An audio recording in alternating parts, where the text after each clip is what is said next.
democratico. State tradendo la vostra identità, le vostre origini, la vostra tradizione.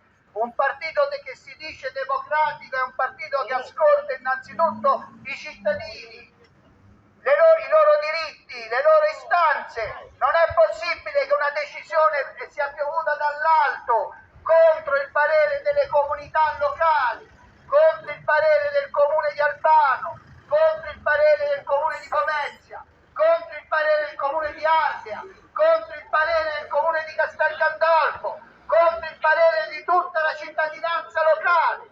È una vergogna che un partito che si dica democratico pretenda di imporre queste decisioni dall'alto, che riflettono soltanto gli interessi economici, finanziari di una ristretta parte, di un ristretto gruppo che sta al potere e che governa da sempre la gestione dei diritti a Roma, dei rifiuti a Roma.